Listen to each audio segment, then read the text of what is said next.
গতকালকে একটা ঘটনা ঘটলো যে সে আমাকে বলছে, আপু আমার সামনের চুল পাতলা হয়ে যাচ্ছে, আমি কি নিতে পারি? তখন আমার আসলে রিপ্লাইটা এরকমই ছিল যে ভাই এটা যদি জেনেটিক হয়ে থাকে সেক্ষেত্রে আমি কিছু করতে পারবো না।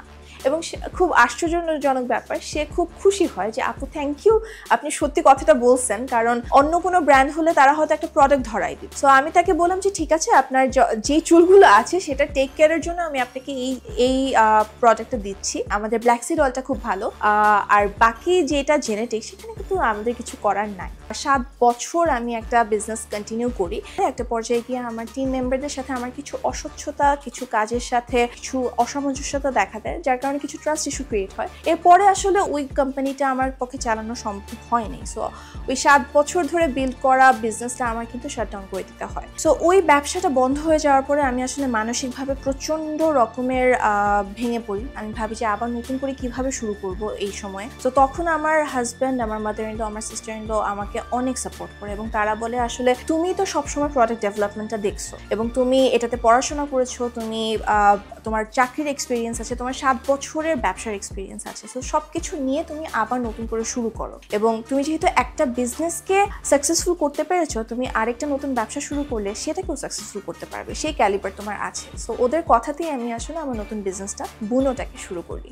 একা একটা বিজনেস করা ইটস ভেরি টাফ। আমি যখন শুরু করি তখন দেখা যাচ্ছে যে আমার একাই ভেন্ডরের কাছে যেতে হচ্ছে, আমার প্রোডাক্ট তৈরি করতে হচ্ছে, আমার প্যাকেজিং করতে হচ্ছে। এরকমও হয়েছে আমি কিছু কাস্টমারকে নিজেই ডেলিভারি দিয়েছি। সবকিছু মিলিয়ে না খুব মানে কষ্ট হয়ে যেত অনেক সময়। আমার মনে হতো যে আসলে আমি আর ওই হাইটটাতে কখনোই যেতে পারবো না। বাট আলহামদুলিল্লাহ 7 বছরে আমি আসলে যেই অ্যাচিভমেন্টটা করতে পারি নাই সেটা আমি 3 বছরের কম সময়ে সেই মাইলস্টোনগুলো কিন্তু টাচ করতে পেরেছি। আমি একটা নতুন ফেস প্যাক বানানোর চেষ্টা করছিলাম বিভিন্ন ইনগ্রিডিয়েন্ট মিক্স অ্যান্ড ম্যাচ করে, এবং কোনোভাবেই সেটার যে ফর্মুলেশনটা, যেটার টেক্সচারটা, ওটা আমার পছন্দ হচ্ছিল। কিছু একটা তো ওটা থেকে বানাতে হবে। সো আরও কিছু একটু রিসার্চ করলাম এটা থেকে কি করা যায়। এই জিনিসটা করতে গিয়ে দেখা গেল যে ওইটার টেক্সচারটা এমন একটা টেক্সচারে নিয়ে আসলাম যে সেটা খুব ভালো একটা ফুড স্ক্রাবে পরিণত হয়েছে, এবং এমন একটা টেক্সচার যেটা আসলে আমার মনে হয় মার্কেটে এই ধরনের টেক্সচার আর নাই। এবং ওইটা যখন আমি ট্রায়াল করি সবাই পছন্দ করে এবং ওইটা কাস্টমারদের কাছে কিন্তু খুব বেশি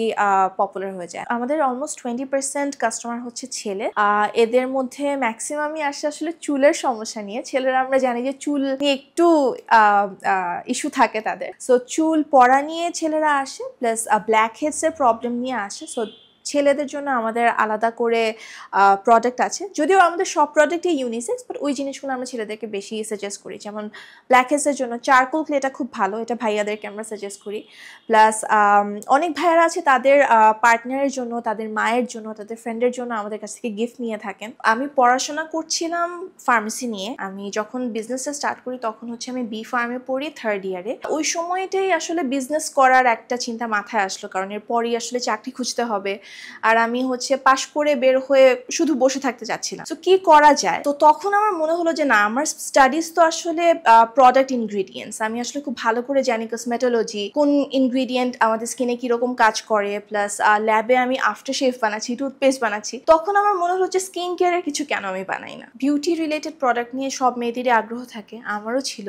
দ্য বডি শপ, লাশ, এই ধরনের প্রোডাক্টগুলো দেখা যেত যে আমি খুব ফ্যাসিনেটেড হচ্ছি। তখন মনে হতো যে আসলে এই ধরনের প্রোডাক্টগুলো তো খুব এক্সপেন্সিভ, কিন্তু এটার একটু দেশীয় কোনো ভার্সন ক্রিয়েট করা যায় কিনা। ওটা থেকেই কিন্তু আসলে এই ধরনের হার্বাল প্রোডাক্ট নিয়ে কাজ করা। প্রাকৃতিক উপাদানগুলো আছে মিক্স অ্যান্ড ম্যাচ করে আমি ফর্মুলেট করার চেষ্টা করছিলাম। তখন প্রথমেই আমার মনে হয় যে মুলতানি মাটি নিয়ে কাজ করা যায় কিনা, কারণ মুলতানি মাটি আমরা ছোটবেলা থেকে ইউজ করে এসেছি। সো ওইটার সাথে অন্যান্য কিছু ইনগ্রিডিয়েন্ট মিক্স করে এমন একটা ফর্মুলেশন দাঁড় করানোর চেষ্টা করলাম যেটা হচ্ছে রোদে পোড়া ভাব বা স্কিনের যে কালচে ভাব এটার উপর কাজ করে, কারণ এটা আসলে আমাদের কম বেশি সবার জন্য আসলে একটা ইস্যু। নিজের জন্য মূলত তৈরি করলাম, প্লাস যেটা বললাম যে ব্যবসা শুরুর সময় আসলে আমি চেষ্টা করছিলাম এক একটা ফর্মুলেশনের রিভিউ নেওয়ার জন্য। সো ফ্রেন্ডস অ্যান্ড ফ্যামিলিকে দিয়ে ট্রাই করাচ্ছিলাম এবং তারা ইউজ করে বললো যে না, এটা তো খুব ভালো কাজ করছে, why don't you sell it. So ওইটা থেকেই আসলে পেজে দেয়া, এবং পেজের মাধ্যমে দেখা গেল খুব কম সময়ের মধ্যে ওয়ার্ড অফ মাউথের মাধ্যমে মানুষের কাছ থেকে অন্য মানুষ আরও শুনতে পেলো এবং তারা আরও বেশি অ্যাপ্রিসিয়েট করলো। প্রথম দিকে অর্ডার সংখ্যাটা দেখা যাচ্ছিল যে 5টা 10টা এরকম করে আসা শুরু করে, কিন্তু তখন একটু মনে হচ্ছিল যাচ্ছে কেন মানুষ আরও নিচ্ছে না, প্রোডাক্টগুলো তো ভালো। কিন্তু যেটা বললাম যে after a certain time, like 6 থেকে 8 মাস পরে দেখা গেল যে ওয়ার্ড অফ মাউথের কারণে মানুষ অনেক বেশি জানা শুরু করলো, বেশ কয়েকজন রিভিউ দিল, নিজেরা গার্লস গ্রুপে জানালো, তাদের ফ্রেন্ডসদেরকে জানালো, ওটা থেকে দেখা গেল যে আমাদের আসলে অর্ডার সংখ্যাটা অনেক বেড়ে গেল এবং মানে প্রতিদিন আমরা বুস্ট ছাড়াই দেখা যাচ্ছে যে প্রচুর অর্ডার্স পাচ্ছি। আমাদের এই মুহূর্তে 19টা প্রোডাক্ট আছে। তেল আছে 5 রকমের, এটা ছাড়াও 6 রকমের ফেস প্যাক আছে, লিপ বাম আছে, লিপ স্ক্রাব আছে, এটা ছাড়াও সিরামস আছে, কিছু লিমিটেড এডিশন প্রোডাক্টস আছে like essential oils, dried rosemary. এই ধরনের কাস্টমার ডিমান্ডের কারণে আমরা কিছু কিছু লিমিটেড এডিশন প্রোডাক্টস নিয়ে আসি। Baby, you know that I'm bad for you, yeah. Why you gotta be so nice?